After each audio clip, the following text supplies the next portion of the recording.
Good afternoon, friends. Thank you all for coming. My name is Omar Abdelghaffar. I am here standing in for Rida, who unfortunately was not able to make it. I relate to you all his profuse apologies. But we have a wonderful afternoon planned for you all with an incredible collector and incredible artist and a conversation hopefully between mainly the two of them, and I'll just be refereeing. And so thank you both for being here. Thank you all for having us. Nadia is an incredible contemporary artist based in New York, of Tunisian extraction. And Dr. Bassel, and yeah, so you made the trek from New York, and Dr. Bassel, you came all the way from Venice, where pieces in the Dalloul collection were shown in the Biennale, which is very exciting. So hopefully we'll get to talk about that soon now. And so, okay. Okay. Those are just cycling through. Let's start with Nadia's work. Yes, okay. So I will just cycle through as we speak. Nadia, so first question I have is, what inspired you to pursue a career in art, and how has your background in Tunisia influenced your artistic journey? Thanks for having me. Can we bring up her slides? Yes. Yes, I'm that's actually filling in for her here, which bummer she couldn't be here either. She won an award in Venice. I know, it's very exciting. So I actually moved to Boston in 2000, not so far down the street, to pursue my studies in pre-med. So I really was not thinking of art at the time. But when I got here, and I think I was playing out like a script of a middle class kid trying to access, class ascension and also like contribute to society.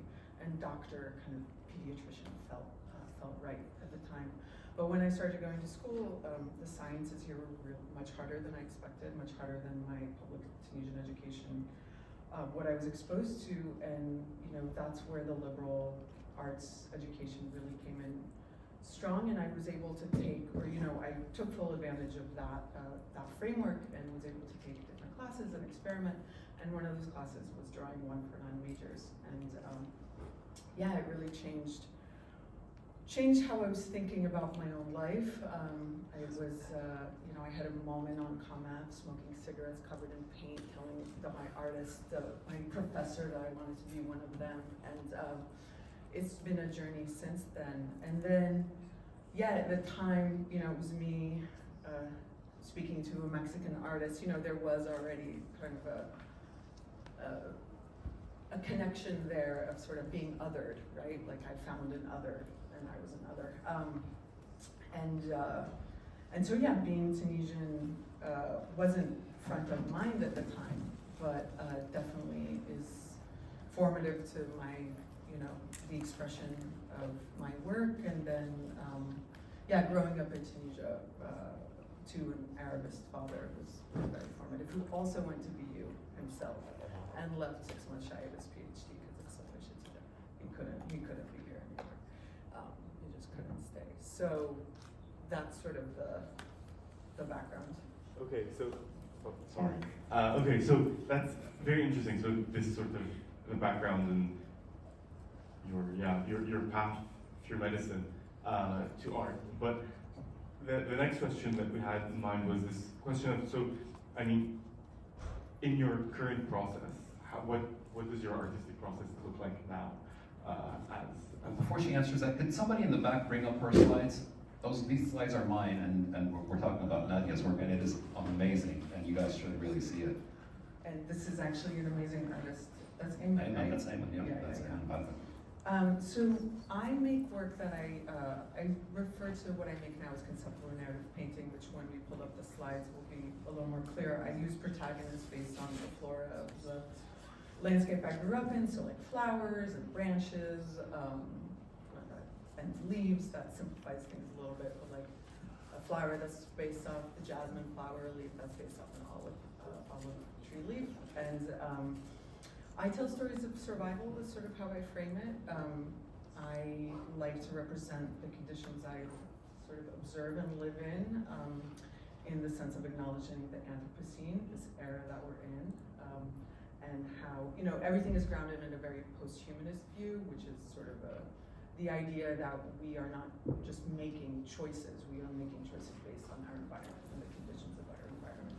So those are the ways that I've kind of come up with a framework that works where my background comes in, but then my background isn't always front of mind in the sense that I had a friend, a Lebanese friend actually, Annabelle Lowe, who's an artist, who's like, you know, your colors, they're not exactly about here, you know, they seem pretty distinctly North African, and we've known each other a long time, and we've been collaborators in the past, and I was surprised to hear that because, but it also, once someone says it, you kind of see it and it makes sense. So that background sort of seeps in, and I like putting the blinders on and sort of letting the leakage happen rather than like really try to mine my background.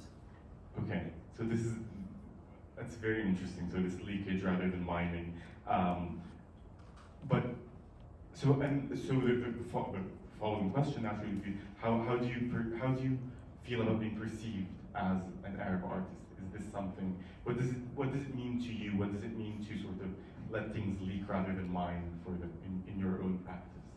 Yeah, I think at different points in my life, I've felt like I'm very proud to be identified as an Arab artist. I think the word I struggle with is like Arab American. I don't like that hyphen very much. I like being Tunisian and American, but not Arab American for some reason.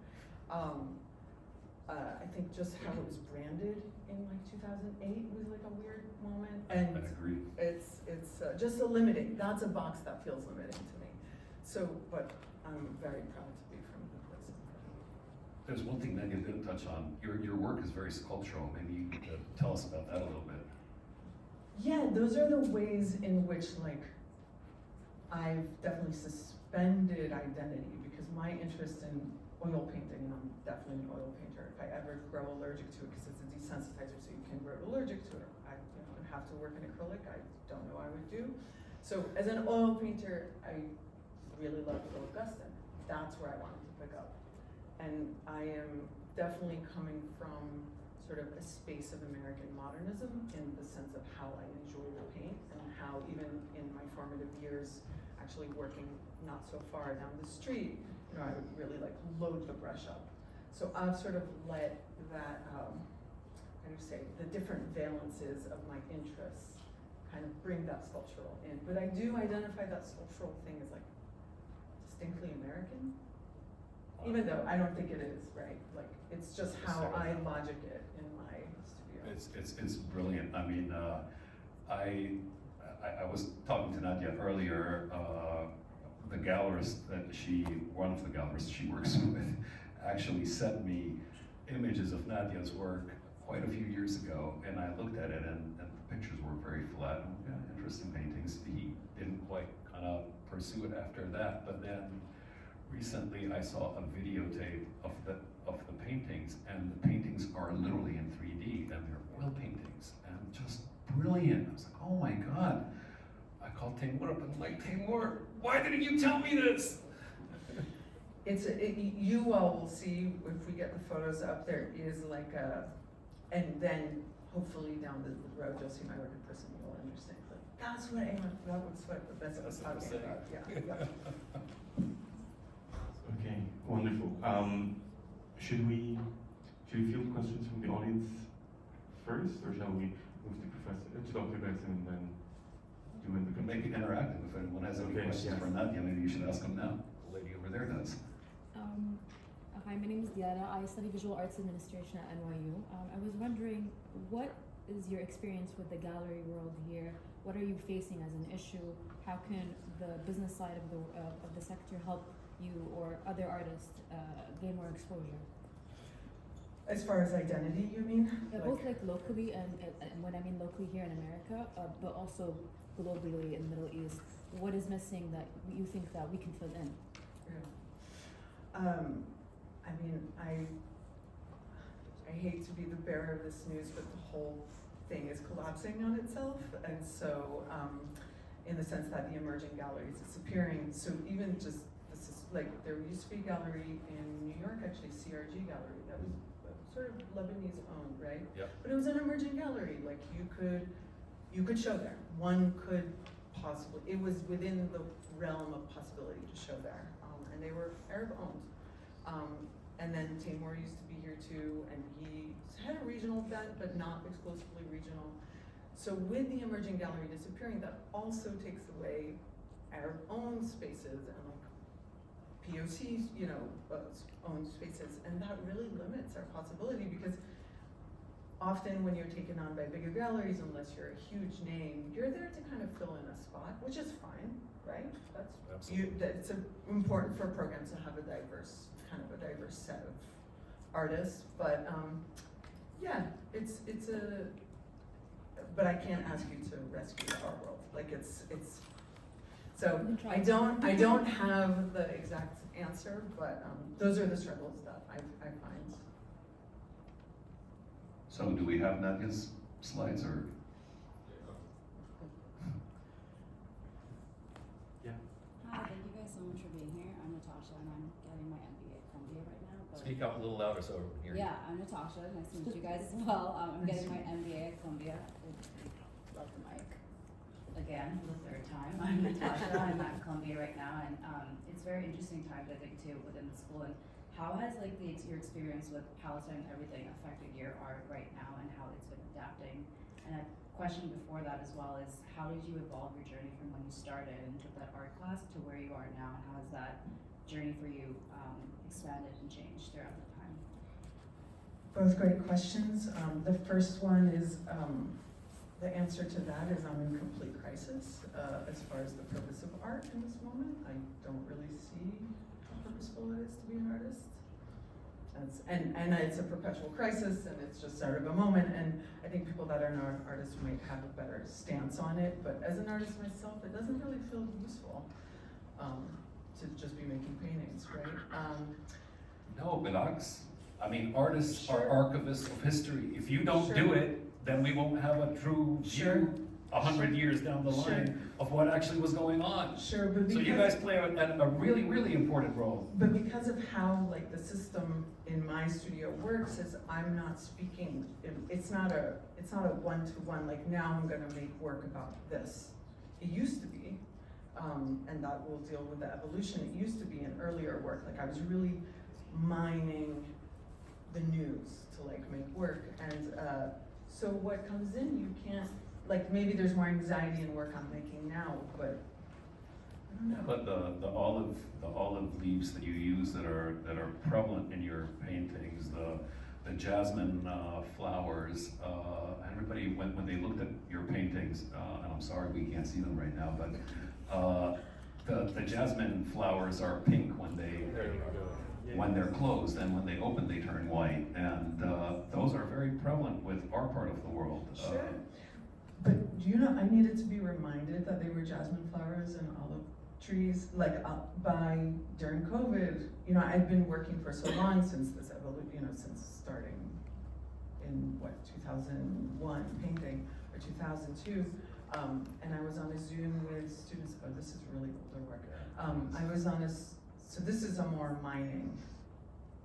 I was really thinking about the Democrats at this point. It was during the 2008 elections, and I had come up with this idea that the gun head was sort of a stand-in for the Dems and the theater that what was happening.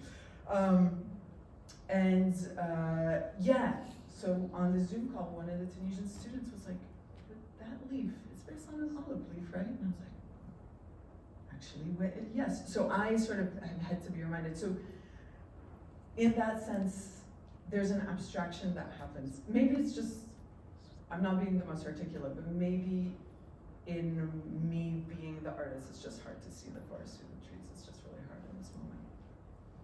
I want to hear older works. Yeah. Okay, maybe you can take one last question for. There's a gentleman in the back over there. We had a few ladies, so let's make it gender equal a little bit and let the gentleman say something. I'll be loud. I myself would call myself an amateur artist doing figurative abstract. And I think what I'm struggling with, which I think kind of corresponds with your comment about art feels meaningless at this moment because it's a matter of living and existing in the Middle East.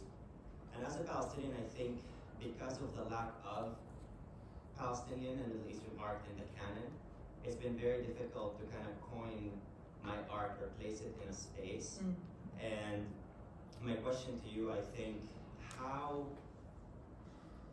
we're shifting, right? The 2000 to 2008 is different than 2024. Technology is changing the landscape of art and what that looks like.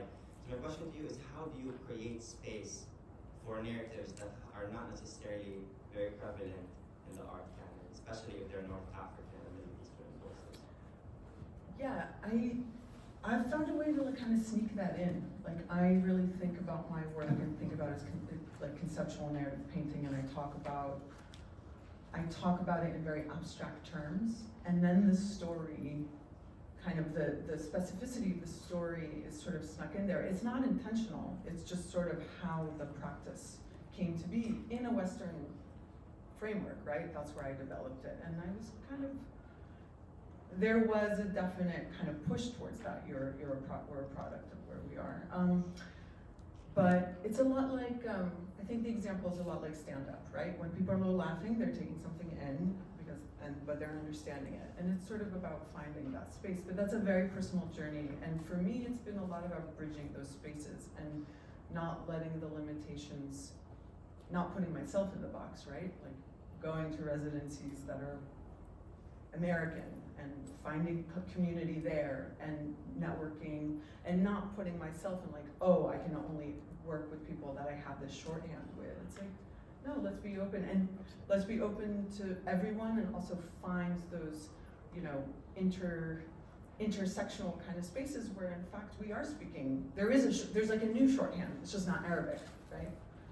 So that's how I've been able to kind of negotiate it. It's fun because at the Venice Biennial this year, the curator that the biennial chose is a fellow by the name of Adriano Pedrosa. Adriano is the director of the Sao Paulo Modern, and so he's kind of created a dialogue. His show is about modernism and contemporary art in the Global South. And it's the first time that a curator from the Global South actually took over the Venice Biennial. And he created a really, really nice conversation between artists from our part of the world, artists from Latin America, from Asia, from all over the place. And when you look at them on a wall next to each other, you can actually see this conversation going on between them. And you don't have to be pigeonholed, like you said, in just art from the Arab world, because art is a visual languages speak to everyone, just like music speaks to everyone. And you could see that very, very vividly in the exhibition that they have right now at the Venice Biennial. And if anyone happens to be in Europe or near Venice, I would strongly urge you to go and see that. So on this note of bringing things together to make conversation, I had a few questions for you, Dr. Bassel, as well. And the first question was, when and how, we started speaking about this briefly before folks were coming in, but when and how did you begin to collect? And how have you seen the scene change throughout your journey as a collector? Well, I was born and raised in New York City, so, and I spent most of my younger life in the US. My collecting started when I was 16, and it was mostly street art, pop art, some Latin American art.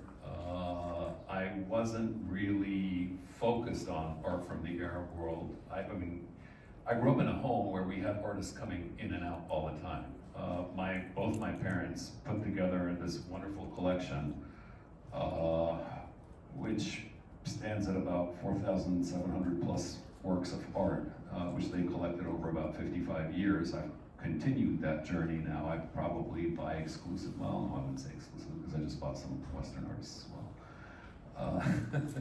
Always the But- exception that makes But the rule. because there's a conversation Yeah. between them, you know, you see it visually, and so I continued my parents' practice starting about 8 years ago is when I got focused on it. Now, when both my parents passed away, there were some holes in the modern part of the collection, which I had to plug in, and I did take care of that, but my focus really is on buying contemporary art, and my reasoning is very logical.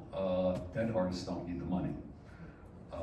New artists, contemporary artists, those are the generation, Nadia's generation is the one that's gonna inspire the generations that come after her. So it's important to make sure that these artists are very strong and out there. So we have as much of a focus now on contemporary art as we do on modern art. Now, I guess back in my parents' time, contemporary art was, well, what today's modern art used to be contemporary back in their time. So, you know, and what today is contemporary art will become modern art maybe 30, 40 years from now. So yeah, the painting you're looking at right now is a contemporary piece by a Palestinian artist by the name of Shadi Zadzoul. This was featured in a show we just finished actually called The Little Prince of Gaza. And you can see here, it's called The Pardon. It's a take on La Piete, which is in the Vatican. And you see the cheerleaders there are carrying this famous picture from one of the Holocaust concentration camps, Buchenberg, and they're cheerleading this Holocaust while another Holocaust is taking place right now in Palestine. And in Gaza, and in the West Bank, actually, not just in Gaza. So you see the Palestinian mother holding the child who's dead, and the cheerleaders behind, and the wall that separates large swaths of the West Bank from one another. So yeah, I mean, there are conversations with artists. This particular artist actually lives in Germany. Wow, okay, so thank you. It's a very striking, evocative description that you offer of this painting. And I suppose, I mean, sort of, as a collector, I was hoping you would be able to speak to us about the importance that you see private collectors having, but then in a connected sense in your own practice, sort of how you think and deal with provenance and documentation, and so how that. Well, yeah, art preservation is very important. I mean, and when we say art preservation means documenting, it means cataloging. Unfortunately, in our part of the world, that type of practice didn't really exist. I mean, I'll give you a stark example. In the West, you will find thousands of catalogue raisonnés. Catalogue raisonné is a catalog of the entire oeuvre of an artist, and they're very well documented. The provenance of each piece is listed. We don't have that because artists from our part of the world, the practice was you go to the artist studio, you go and see something you like, you take it off the wall, you pay the man, and bye-bye. No invoice, no nothing. Nobody knows where the thing went or where it ends up. No provenance sheet. No provenance sheet. So we're trying to change that. Now we're coming up with something cool for the artists to do that with. That's for another topic. In the Arab world, we only have 3 so far, catalogue raisonnés. Two are from Egyptian artists because they happen, the family's documented really well. One of them is Mahmoud Saeed, who used to be a lawyer and a judge. He was also the uncle of the last queen of Egypt. So he painstakingly cataloged and archived his work. But even then, we spent 5 years with the team going through these archives until they were able to put this catalogue raisonné together. The same thing for Abdelhadi Ghazar, whose catalogue raisonné just got published. And that was also a 6 or 7 year kind of journey. The other one is a Moroccan artist. The third one is a Moroccan artist by the name of Mohamed Qasimi. And again, he had a very short life, but his family kept good records of where the pieces went, so it was easy to do that. But it's very important for artists, and this is for artists everywhere in the world, not just from our part of the world, is to make sure you know where your works are going. Make sure you know who they were sold to, make sure there's a record of them, make sure you take a picture of the front and the back of the piece. Sometimes the sides even help if you do something funky with the sides. So there's a lot of things you could do to catalog your own work so that when it's time to have your own catalog resonate, you can just hand a box or a file to someone and say, okay, go at it. Can I ask a question? Please. Why the back? Ooh, why the back? Well, the backs, whenever I go and see a painting, especially modern paintings, older paintings, the first thing I ask the gallerists to do is to show me the back. The backs tell a lot of stories. A lot of artists put notes on the backs. They sometimes have start dates and end dates from when they start working on a piece and stop, and then they start working again and stop. Some of them do that, some of them don't. Some of them put annotations. A lot of them sign on the back if they don't want to kind of mess up the front with their signatures. I think you do that. Yeah, you sign on the back. And so it's very, very important to always look at the backs of the paintings. And you can tell a lot from the back. If somebody tells you this thing was stored for X number of years and the thing looks brand new, then there's a problem. You want to know why that canvas is so clean, where it was stored, how it was stored, that type of thing. So we do look at backs of paintings for a variety of different reasons. Fascinating. Thank you. I wanted to have some time to field questions from the audience. Sure. Somebody needs a mic. Your mic. That's the moderator's job. Hi, actually, it's my honor to meet you. I came all the way from Montreal, Canada, just to attend this panel. Thank you. Of course. I have a question in terms of your work. I study at Concordia University art education, and recently after what happened in Gaza and Palestine and everything's happening in the Middle East, I face a lot of questions regarding my artwork, my painting classes, my drawing classes, and sometimes I don't really understand what's going on, but in terms of the professional world, especially sometimes censoring your work if you want to exhibit somewhere.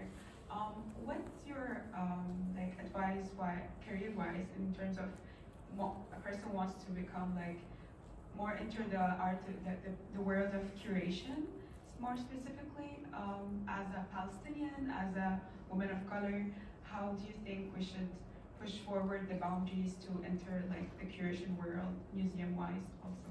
Thank you. Well, you're in luck. I'll tell you why you're in luck, because specifically in the Gulf region and in Saudi Arabia, actually right now, Saudi has about 50 museums on the books. Literally 50 museums, and they're building them. I've seen them. I've been there several times for these projects, and so they're looking everywhere for people from our part of the world to curate art from our part of the world. Unfortunately, right now, most of the curators come from the West, which I kind of find somewhat annoying, that Westerners are interpreting and choosing what art people from our part of the world should see.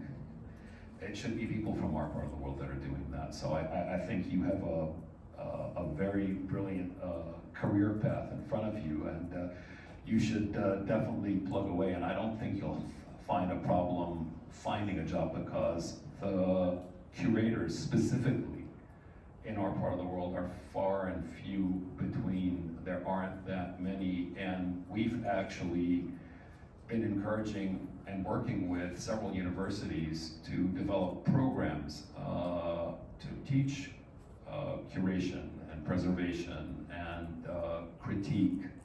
We don't have art critics that know our art really well.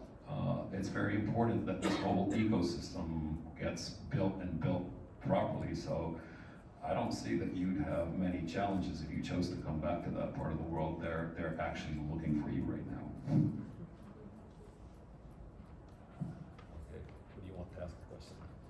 Thank you both for your time and being here today. I learned something yesterday from the actor Harvard Abdullah, and he's reflecting on his role as Dodi in The Crown. And he said that for the first time, there's an Arab role that the audience gets to fall in love with and to mourn because of their death. And so the role of art and artists is extremely important now. But it's hard to not read into the political nature of Rida from Christie's not being here today. After them censoring Ayman Baalbaki and removing his art from the auction and him choosing not to be here, can you give us an insight into Okay, I can do that because I was very, very involved with that whole thing. That auction actually happened right after my auction. We chose to put out 48 pieces out of 4,700 just to push Arab art, and I think I have a video for you which we'll show you in a little bit that talks about that. It was sadly, Rida did not choose to be here. Rida unfortunately relied on his secretary to make sure his ESA visa was on his French passport, and it had expired 2 days prior to him leaving. He got that sorted out. He'll be here tonight, but not in time for this. Thank you. But my meta question is, can you give us an insight into how is the Arab art community of curators, collectors, artists grappling and communicating on what's actually happening in the Arab world today specifically? Oh, we're pushing back on all of that. I mean, when Ayman is one of my best friends to start with, okay? So I'm literally with him 3 or 4 times a week. He came with me to Venice. He went back to Beirut. I came here. And when that happened, I was myself under quite a bit of pressure to pull my own auction out of Christie's. Now, that decision happened at the hands of one particular single person who was unfortunately extremely ignorant, didn't bother speaking even with Rida. Rida was on an airplane when that happened. And when he landed, he found out. All hell broke loose. And when I was asked by several people to pull our auction out of Christie's, I said, no, I'm not gonna do that for a simple reason. The only good that'll come out of that is negative press. Our mission and our job at the Dalloul Art Foundation is to educate and introduce people to art from our part of the world. If I were to pull the auction, all we would get is a negative press from it. We turned that into a learning moment. So I actually walked into Christie's with a red and white kaffi, the same kaffi that the painting, the Munatham, had on. I even did a performance piece. I showed them how to take this thing off. I'll do it for you guys here too. Let's do a little performance and entertain you guys. So, who knows how to make a Munatham out of this? I'll show you. I have to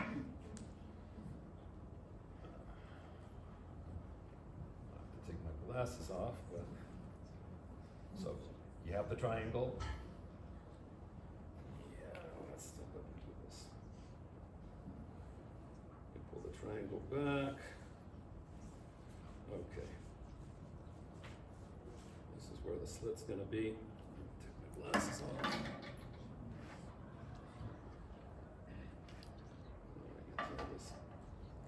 Here.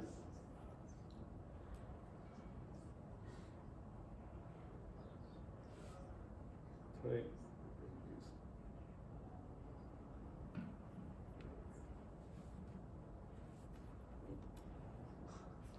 Sorry. There you go.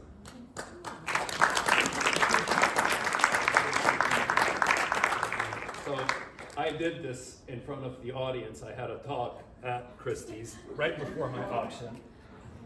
And the person who actually pulled those 2 pieces from Ayman was sitting in the room. I won't tell you whether it was a he or she, but it could have been a he or she. And that person's face went bright red. Everybody stood up and clapped. Now, I don't know how many of you know the history of the kaffi, but the kaffi is not something that came about on October 7th. It's not something that even came about in this century. These things have been around for thousands of years. They've been used, actually they started with the Yemeni Jews in Yemen. And as the Arabs went up the Arabian Peninsula, this thing became very popular because it protects people from the elements, from the sandstorms, from the weather. And it was used by farmers all over the region. So it has an ancient, pre-Aramaic, pre-Christ, pre-Islam history of thousands of years. It's not something that needs to be mixed up in whatever it is those dumb people that make decisions like that made. They wanted to associate the kaffi with something very negative, and the kaffi is not something negative to be associated with. So we pushed back on that. I turned it into a learning moment at Christie's.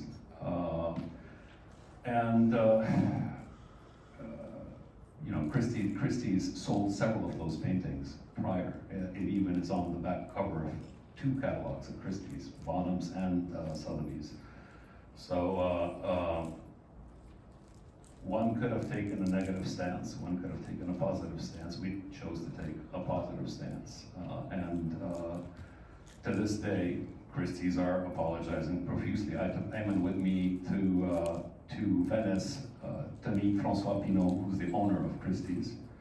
The CEO, Guillaume Cheruti, who's a wonderful man and also had nothing to do with the decision,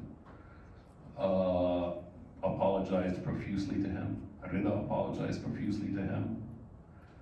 The person who made the choice, the decision, apologized profusely to him, and I pointed out that this is the person, Ayman, that made that very, very dumb choice.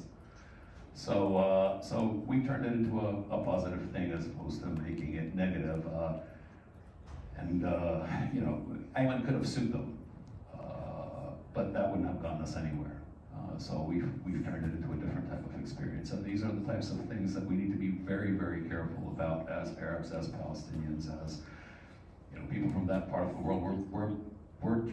They're trying to silence our voice everywhere. I understand even this conference had several of its finances pulled from very short-sighted people because they were bringing up Palestine and Gaza in the conference, and that's sad when that kind of thing has to happen. So that's how we turn around and do that. And we actually, in our own practice, I mean, we have shows right now in museums everywhere from Korea to the U.S., and we'll continue to push Arab art out. We'll continue to do the work we do in preservation and cataloging and so on and so forth.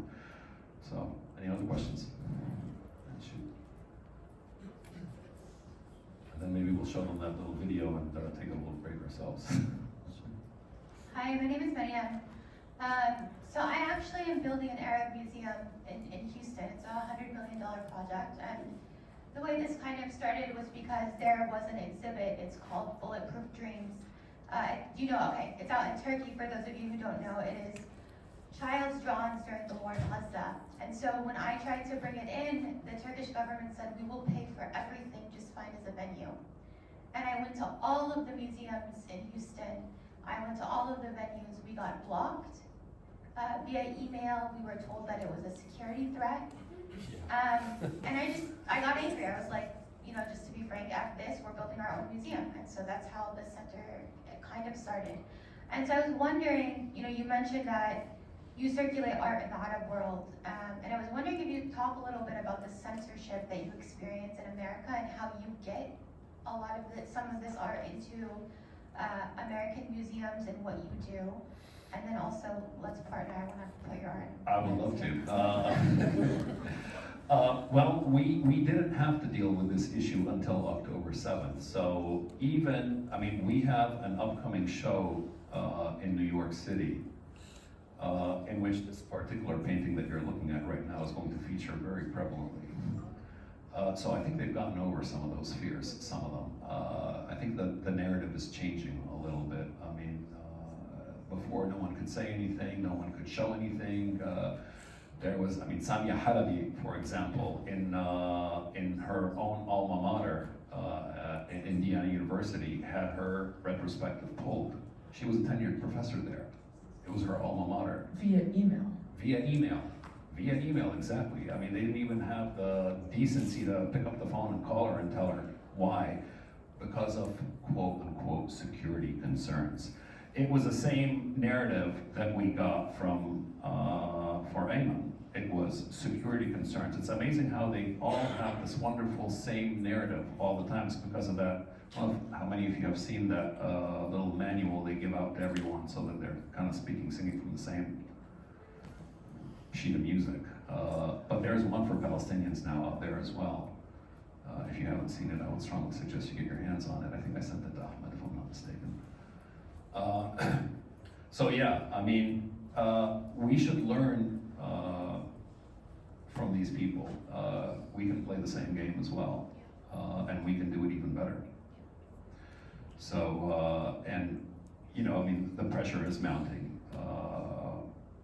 I don't know if you saw at the Venice Biennial there was a nice demonstration in front of the U.S. and Israeli pavilions. The Israeli pavilion, I must say, the curator and the Israeli artists were quite brave in refusing to open up the pavilion until there was a ceasefire and all the hostages were returned. So I don't know what it would have been like had they not done that, but probably not so cool. Yeah, they did do that. So you see the pressure is now being turned around on them. And I think public opinion, I mean, look, this whole, people say, oh, everything started on October 7th. Palestinians have been dealing with October 7th for 75 years now. This is nothing new to Palestinians. Sadly, it's new to the world. The world's finally woken up and they finally see what this Zionist project is all about. And I tell everybody, all my friends, to make sure they do not mix up the Jewish faith with Zionism, because they're two completely different things. They have nothing to do with each other. I have loads of Jewish friends here in the US, and none of them espouse or even think the same way as, sadly, Zionists do. That's a colonialist project. It's a settler project. It's a vicious project. If you dig deep, you'll find even lots of documentation of them cooperating with Nazis. But I won't go further into that. You can do your own digging and figure that out. Sir? Basically, just love the Suleiman and Ismail Soul pieces that you had. And was wondering if you could compare Syrian trauma with Palestinian trauma and how it shows in art. Because all the way from Marwan Bashir Revolution in the 80s, kind of building a repository of facial recognition. And when you see a painting and you see that it's post-60s Egyptian Moroccan influence in the Syrian scene, I think we're seeing something very different in the Palestinian scene because it's quite a distance apart. Yeah, well, look, I mean, you'll see this in the video that we're going to play in a little bit over here.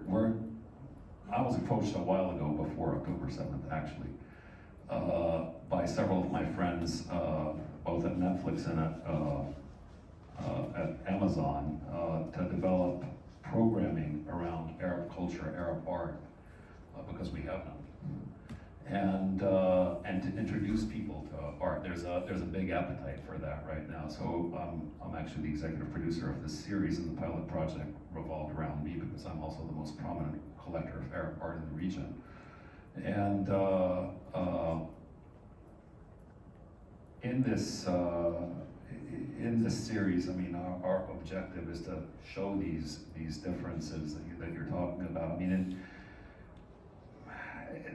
there's a conversation between artists from as far west as Morocco to as far east as Iraq They talk about the same issues. They paint about the same issues, problems that we have in the region. Whether it's Syria, what happened in Syria over the past 15 years, or what happened in Palestine over the past 70 to 75 years. I don't know how you say this in English, ta'atuf. Compassion. Compassion, so thank you. I used to not know how to translate English into Arabic. Now I'm struggling to do the opposite. Ta'atuf, yeah, compassion. There's a compassion between cultured people, artists, all over the Arab world. Other than that, there's not much that unites Arabs, unfortunately. Any other questions? Thank you. I'll just stand so I can see you. But thank you both for being here and sharing your work and your experience with us. My name is Leticia. I'm Algerian, but I've also spent most of my time here. I work primarily in textile sculpture as well as wash and ink. And I wanted to ask you both about your relationship with both art and class, as well as art and capitalism, kind of working in this sphere. I know you both mentioned in your efforts to kind of center and buy contemporary art, what that means for burgeoning out of artists. And then as Nadia, for you as well, in your kind of position, how you started off in this, going into medical school and how you then turned to art. I'm very interested in the ways in which, I know someone earlier mentioned how there seems to be a lack of this out of artistic canon. And I think we're in a time where that canon is being made. And how do you ensure that that it's not only certain types of voices or experiences that are being portrayed in this canon with respect to class? Wow, that's a complicated question. Yeah, that's a tough one. You want to take a crack at it? You want me to? Yeah, I want to say, in my experience, those that ascend to the artist class, which now unfortunately kind of need to move to New York and have a studio is very cost prohibitive. So you're already dealing with an obstacle to entry that is pretty high. And the FAE programs and how they monetized and professionalized art, now you come out with loans and student loans. The career that having the MFA doesn't make you don't have a higher wage. You can't raise your prices because you have an MFA, right? So that's kind of a racket, which was part of it was an organized plan to make more money for academia. But so as far as ensuring that there's a cross-class kind of infusion in the canon, I don't know how to do that.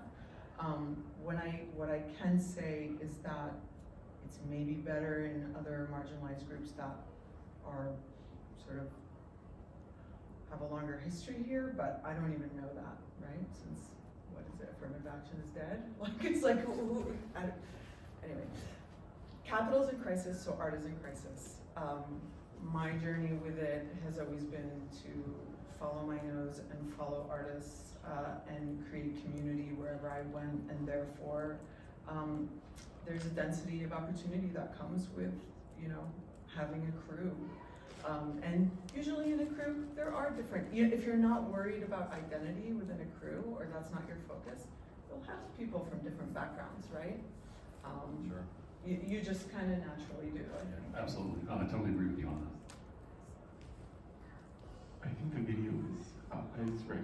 So You want to see the video first? All right, let's take a break and show you guys the video. This is a 4.5 minute teaser about this show that we're putting together. Hope you enjoy it. Unified the Arabs together, and right now there's not much that unites the Arabs. The only thing that unites us right now is pretty much our language and our culture. Come on, it's time to get up. غيرنا كم شغلة لأنه افتكروا إنه a couple of paintings were gonna actually overpower me and you. With the advent of modern technology and good surveillance, you can be everywhere all the time. I would say no one should take Bassel for granted at any level. My dad's bad habit, if you want to call it a bad habit, was buying art. No, it was a good investment. There was one auction at Christie's. He was on the phone bidding while in the room, and then he was bidding against himself on the phone. I'm like, what are you doing? Allah yarhamak, but he was somewhat of a narcissist, my dad. So living with a dad who was very authoritative, in my humble opinion, rightfully or wrongfully, okay? I think there was this kind of reaction of a rebellious nature in Bassel. We just have to call some of the excess, and the excess is quite large, actually.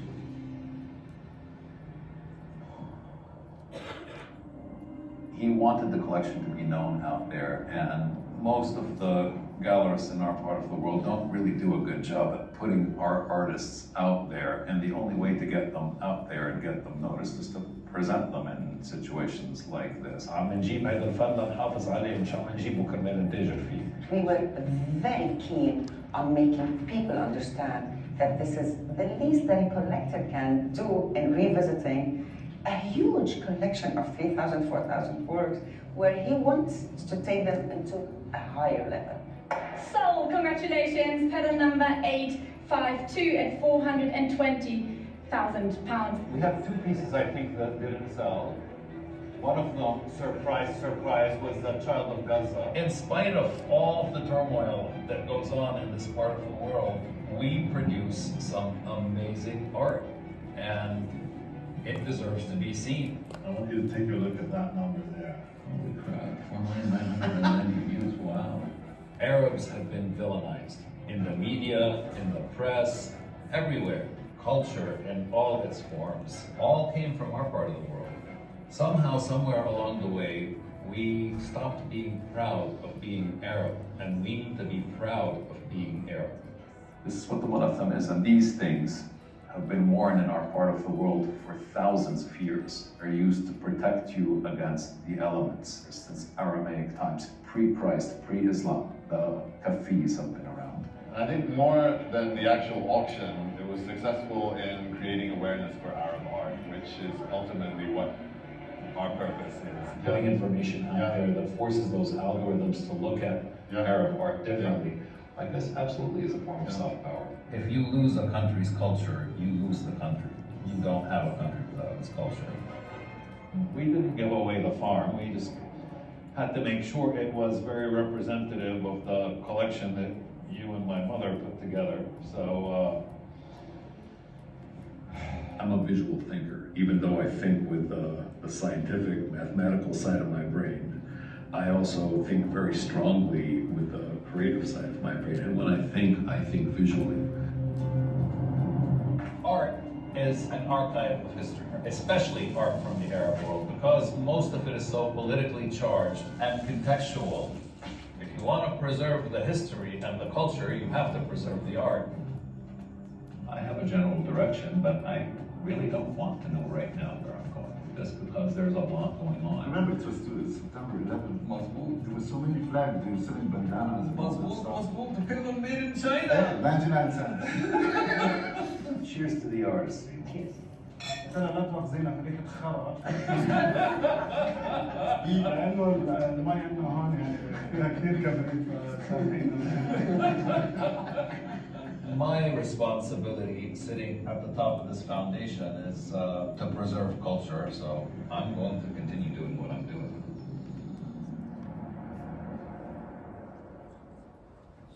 so if a show like that came out on TV, you would watch it, wouldn't you?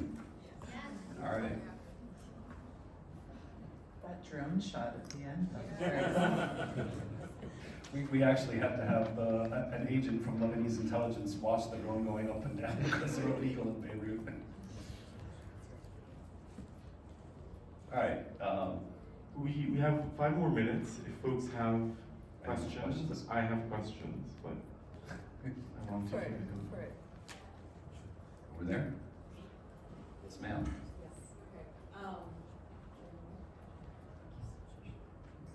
Hi, my name is Gina. It's very nice to be here and to meet you guys. My question is a little bit unrelated. It's more related to like academics and teaching art and art education. I studied art history in my undergrad years, and obviously studying in the US means that art is very Eurocentric. But I was wondering if, I don't know, like every time I would try to delve into Arab art, it would always be mixed with Islamic art. And I know that they're completely different fields, obviously, but at the same time, it was very difficult to kind of, you know, have any sort of education about Arab art specifically.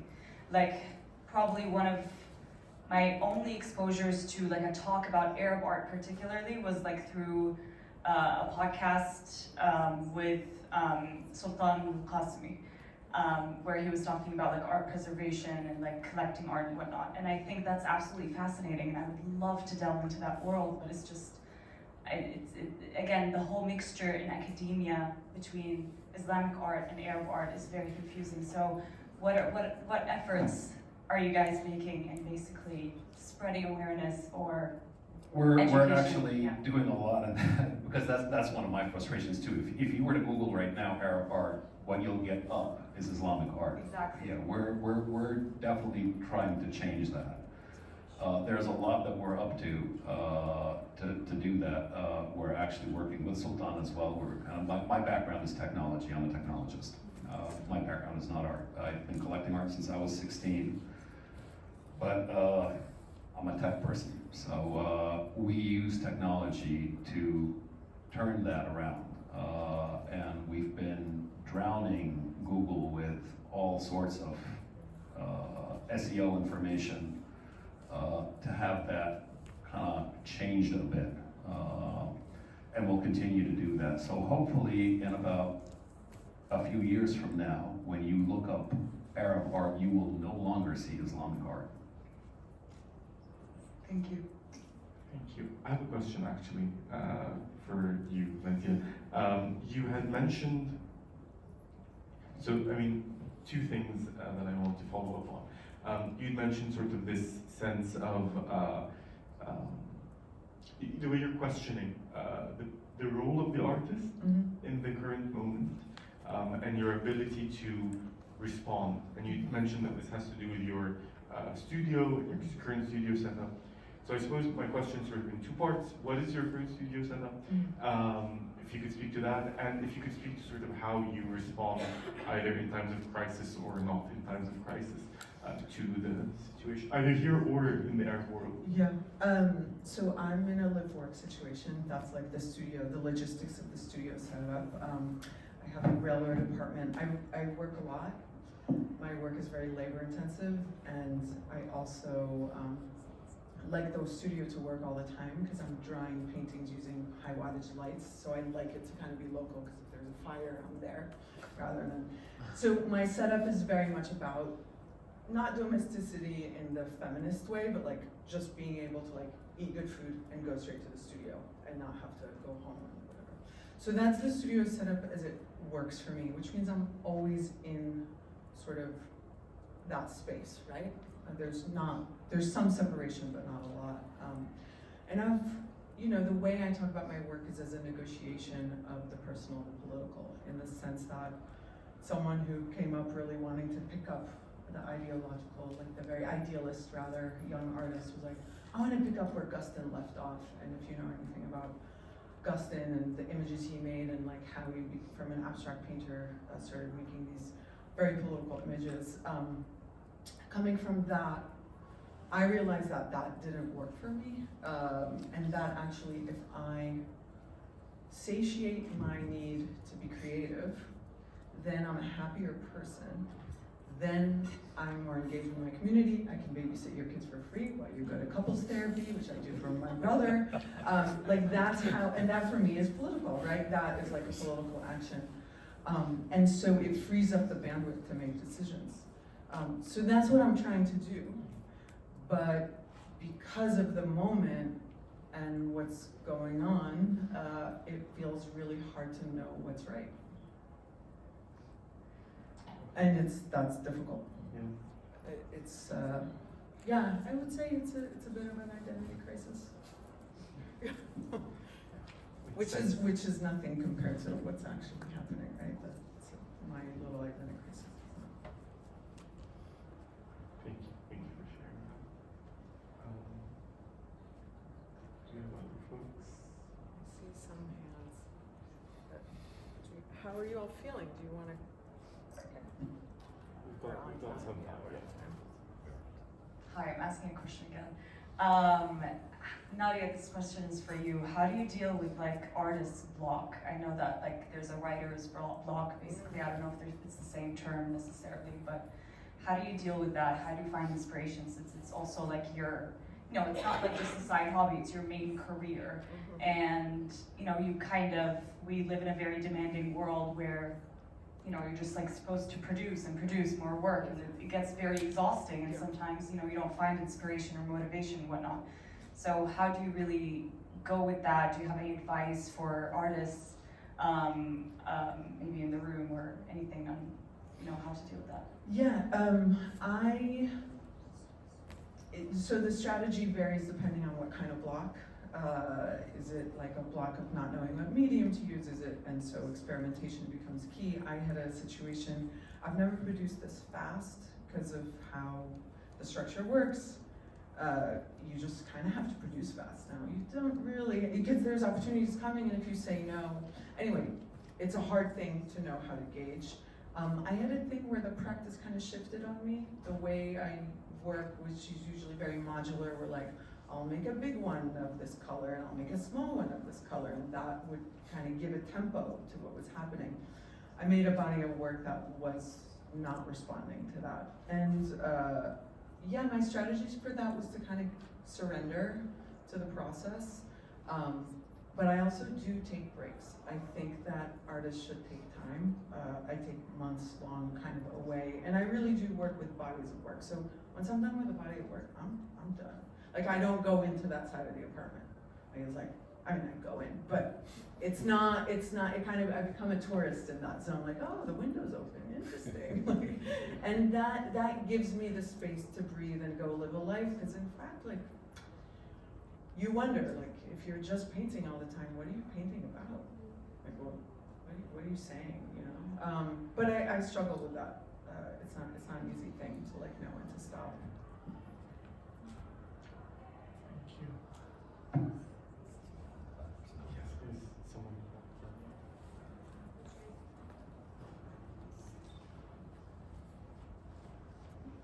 Hi, I'm museum studies student and curator at Trinity University, and there's a lot of discussion about the repatriation or return the artifact to the country, original country, but because this process takes a lot of time and difficult economic and political, so there is also an effort to give the people interfere to the context of how this artifact exhibit, and to have a role to write how these artifacts cataloging and labeling. So if there is anything related to the Arabic art in this? This is so my other life, my day jobs was a gallerina, which was like a technical term, which I don't have to do anymore, but was for ancient Southeast Asian work. So I saw with a lot of the works from Khmer, which is happening all over the Met. I think that's what you're referring to, right? The real push to repatriate that. I know that, what is it, artifacts from Syria, maybe? There's some push for that? Yes, absolutely. There are several artifacts from Syria that need to be repatriated. There are some that landed in Lebanon, actually, that got repatriated back to Syria. Yeah. There are people who do watch those things, and they do make sure that the works get back to where they belong.